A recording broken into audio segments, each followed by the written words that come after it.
ध्रुव राठे की एक वीडियो आई जिसमें प्रधानमंत्री को सीधे ब्लेम किया गया और बीजेपी को सबसे ज़्यादा घटिया बोला गया और प्रधानमंत्री की नरेंद्र मोदी के बारे में न जाने कितने सारे बातें ध्रुव राठे ने बोला। अब क्या ये सही है, कितना सही है, क्या ये देश के लिए सही में प्रधानमंत्री मोदी सही नहीं होगा आने वाले दिनों के लिए, आने वाले समयों के लिए और आने वाले जनता के लिए? तो इसका जवाब अब हम पूरे इस वीडियो को देखिएगा तो आपको हम बताने वाले हैं कि आखिर प्रधानमंत्री किस तरीके से ठीक हो भी सकता है कि नहीं हो सकता। इसकी पूरी डिटेल मैंने निकाली है। मैं हूं चंदन गुप्ता, आप आ गए हैं चंदन गुप्ता के चैनल पर, तो सब्सक्राइब के साथ साथ लाइक कमेंट शेयर करना ना भूलें। आपको बता दें कि भारत में प्रधानमंत्री 2014 के बाद आए, के बाद नोटबंदी आया, जीएसटी लागू हुआ, उसके बाद पूरे भारत में न जाने कितने ज़्यादा मंत्रियों के पास ब्लैक मनी था, वो सब ब्लैक मनी सरकार के पास गई और उससे आज तेज़ी से रफ्तार से भारत डेवलप किया। वहीं बात करें कि 2014 में भारत की जीडीपी 375 ट्रिलियन डॉलर था और वहीं 2024 से 25 के बीच संसद के हिसाब से बताया जाता है कि लगभग 11.1% तेज़ी से बढ़ा है और हर साल ये इतना परसेंट बढ़ता है जो कि बता दें कि आपको लगभग 11,11,111 करोड़ रुपए हर साल तेज़ी से इस भारत का डेवलपमेंट हो रहा है। और आज 2024 से 25 के बीच में लगभग 11,11,111 करोड़ तक की जीडीपी तेज़ी से भाग रही है, यानी कि भारत तेज़ी से विकास किया है।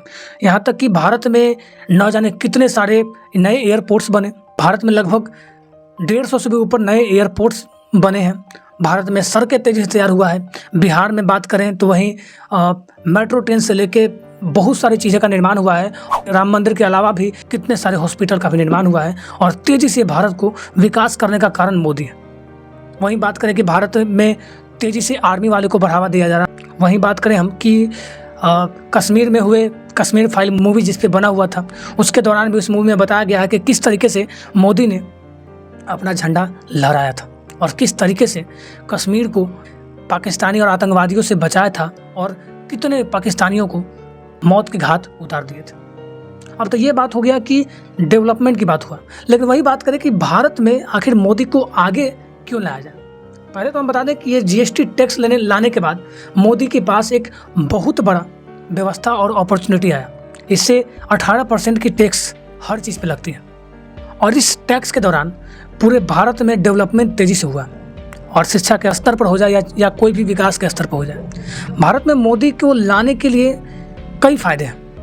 वहीं बात करें कि भारत में मोदी सरकार ने लगभग 9 सालों में अपने रिसर्च के अनुसार बता दें कि आंकड़ों के अनुसार 9 वर्षों में लगभग 4.4 लाख ये इनकम तेज़ी से बढ़ा। मोदी ने अमेरिका से हाथ मिलाने के दौरान टेस्ला कार और न जाने कितने सारे बम विस्फोट जैसी बड़ी बड़ी हथियार को भी भारत में लाया और भारत से हाथ मिलाया और कई सारे देशों से मिलकर एक बड़ी देश और एक बहुत बड़ा अंतर्राष्ट्रीय देश बनाने की सबसे बड़ी कोशिश सिर्फ और सिर्फ मोदी ने किया, आज तक किसी ने नहीं किया।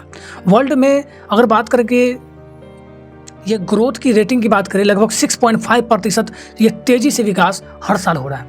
भारत में इकोनॉमिक की ग्रोथ हुई है और जिससे ग्लोबल प्रोजेक्ट तेज़ी से आगे की ओर भाग रहा है। इससे भारत में मौजूद समय उसकी ग्लोबल प्रोजेक्ट दिखती है और इसके दौरान हम बता दें कि भारत में ये तेज़ी से बढ़ रहा है। हालांकि अमेरिका में फेडरल रिजर्व की नीतियों के आधार पर ये फैसले लेने पड़ते हैं, लेकिन इसी के साथ विवेक देबरॉय का मानना है कि भारत में मूडीज और फिच रैंकिंग के हिसाब से ये रेटिंग और विकासशील भारत सबसे तेज़ी से भाग रहा है और आने वाले दिनों में ये अमेरिका को भी टक्कर दे सकता है। वहीं बात करें कि पूरे दुनिया में भारत को नज़रअंदाज करना भी हो गया है मुश्किल। उसका कारण है नरेंद्र मोदी।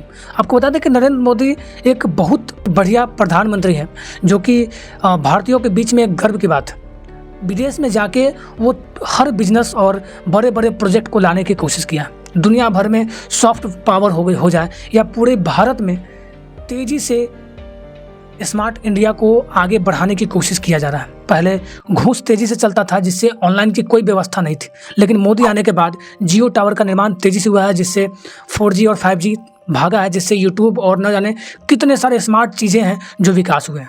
वहीं बात करें कि इंडिया के मार्केट में विदेश के लोग भी इस इंडिया में अपने प्रोजेक्ट को लगाना चाहते हैं। उसका कारण है मोदी, क्योंकि मोदी ने हर देश वालों से एक अच्छा व्यापार करने की कोशिश की है। और साथ ही साथ वो यहाँ पर व्यापार लाने के साथ साथ कई लोगों को एक बढ़िया प्राइवेट सेक्टर वाली जॉब आने वाले 10 सालों में दे सकते हैं, क्योंकि लोगों को सरकारी की आदत लगी हुई है और ये सरकारी, हर कोई सरकारी जॉब ही करना चाहता है, प्राइवेट कोई नहीं करना चाहता है। और यही कारण है कि आज धीरे धीरे सरकारी को भी हार्ड किया जा रहा है और आने वाले दिनों में ये तेज़ी से प्राइवेट में भी मांग बढ़ेगा।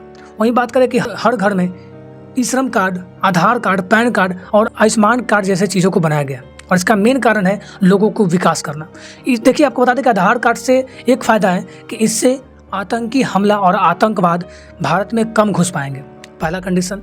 दूसरा कंडीशन कि पैन कार्ड बनाने से ट्रांजैक्शन किसी के भी बैंक में कितना हो, ये डाटा सरकार के पास होगी और इससे अगर कोई भी ज़्यादातर पैसा अपने बैंक में रखता है तो उस पैसे का यूज भारत सरकार अपने पूरे देश में कर सकती है और जिस कारण से भारत तेज़ी से विकास करेगा। वही तीसरा कंडीशन आपको बता दें कि ई श्रम कार्ड बनाने से एक फ़ायदा है कि हर लोगों को हर साल 5 लाख रुपए तक का रिन्यूअल मिलता है, जिससे कोई भी आदमी को स्वास्थ्य से रिलेटेड कोई परेशानी हुआ हो तो फ्री में उसकी जांच और उसकी बीमारी का इलाज किया जा सके। और यही कारण है कि हर किसी को ये व्यवस्था दिया जा रहा है जिससे लोग सरकारी पर कम फोकस करें और भारत अमेरिका की तरह ही प्राइवेट सेक्टर में अपना हाथ, अपना दिमाग आगे बढ़ाने की सोचे। और यही कारण है कि भारत लोगों की छोटी मेंटालिटी को अगर तेज़ी से किसी ने बढ़ाया है तो वो है मोदी सरकार। कि तेज़ी से लड़कियों को ज़्यादा बढ़ावा दिया जा रहा है, जिससे लड़कियाँ अब तेज़ी से अपने लोग पढ़ाई कर रहे हैं, उससे छात्रवृत्ति दिया जा रहा है जो कि बहुत ही ज़्यादा डिमांड में दिया जाता है, जिससे लोगों को और ज़्यादा हेल्प मिल रहा है और लोग अब ज़्यादा पढ़ने की कोशिश कर रहे हैं और इससे ज़्यादा अपने दिमाग पर, मेंटलिटी पर करने की कोशिश करेंगे। मोदी ने हर लोगों को रोजगार तो नहीं दिया है, लेकिन हर लोगों को बिजनेस लोन, और इस कारण से देखा जाए तो कई सारी चीज़ें हैं जिस पर मोदी सरकार ने इस पर ध्यान दिया है और तेज़ी से इन 9-10 सालों में भारत को बढ़ाया। अब सोचना ये है कि आपको कौन से सरकार को लाना है, लेकिन मेरा मानना है कि मोदी सरकार को लाने से कई तरह के फ़ायदे आने वाले दिनों में देखे जा सकते हैं, वरना हर जवान, हर युवा मेंटल केस बन जाएगा। हर कोई सरकारी जॉब पर डिपेंड होगा, हर कोई सरकार पर डिपेंड होगा, हर कोई सरकार के राशन पर डिपेंड होगा, क्योंकि इस तरीके से अगर भारत चलता रहा तो आने वाले दिनों में कई सारे देश हम ही पर चढ़ाई करके हम ही को लूट खा जाएंगे। और यही कारण है कि भारत सरकार अपनी इस भारत के साम्राज्य को बढ़ाने के लिए इन चीज़ों पर तेज़ी से ध्यान दे रहा है और इसके ग्रोथ के लिए हम ही से कुछ पैसे काट कर भारत को तेज़ी से डेवलप करने की कोशिश कर रहा है और इसमें कोई गलत नहीं है। और इसलिए दोस्त, मेरा मानना है कि भारत सरकार सबसे बेस्ट है। भारत सरकार सिर्फ और सिर्फ मोदी सरकार को ही प्रधानमंत्री बनाया जाए और जिससे आने वाले दिनों में युवा के लिए ही नहीं बल्कि बूढ़ों के लिए भी एक सबसे अच्छी बात होगी।